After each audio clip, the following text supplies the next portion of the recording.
বিচার বিভাগের স্বাধীনতা, আইনের শাসন, যে বিষয়গুলি অত্যন্ত অপরিহার্য এই সময়ে এবং সব সময়ের জন্য, যাতে একটি রাষ্ট্রে প্রত্যেকটি নাগরিক সে যাতে তার মানবিক সাম্য এবং তার নাগরিক স্বাধীনতা ভোগ করতে পারে, এই আইনগুলো নিশ্চিত হওয়া। এবং এই আইনগুলো নিশ্চিত হওয়ার পূর্ব শর্তই হচ্ছে সেই সমাজটা, সেই রাষ্ট্রটা কতটুকু গণতান্ত্রিক। এই গণতন্ত্রের জন্যই 16 বছর লড়াই। এই গণতন্ত্রকেই একটি অন্ধকার গুহার মধ্যে শেখ হাসিনা আটকে রেখেছিল এবং এই আটকে রাখতে গিয়ে সে সকল প্রতিষ্ঠান ধ্বংস করেছে।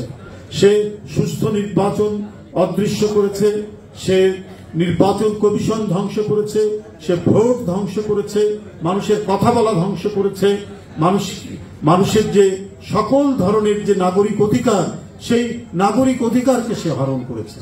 তো সুতরাং আমাদেরকে সেই পরিস্থিতিতে নিয়ে আসতে হবে দেশকে, যেখানে সম্পূর্ণরূপে মানুষের নাগরিক স্বাধীনতা, মানুষের নির্বিঘ্নে কথা বলা, নির্বিঘ্নে ভোট দিতে যাওয়া এবং তার পছন্দসই ব্যক্তিকে ভোট দিয়ে নির্বাচিত করা, আইনের শাসন নিশ্চিত করা এবং মানুষের যে শেষ আশ্রয় আদালত, সেই আদালত অর্থাৎ নিরপেক্ষ আদালত এবং বিচার ব্যবস্থা নিশ্চিত করা, এটাই হচ্ছে আমাদের এখন সংগ্রাম এবং লড়াইয়ের মূল লক্ষ্য।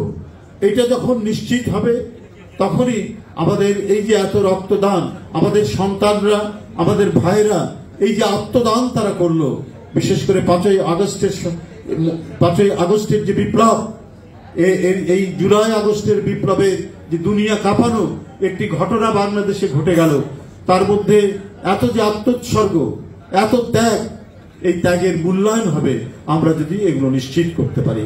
গণতন্ত্রের প্রতিটি শর্ত যদি আমরা নিশ্চিত করতে পারি, তাহলেই এই ত্যাগের আমরা মূল্যায়ন করতে পারবো এবং যারা শহীদ হয়েছে সেই শহীদের আত্মা শান্তি পাবে।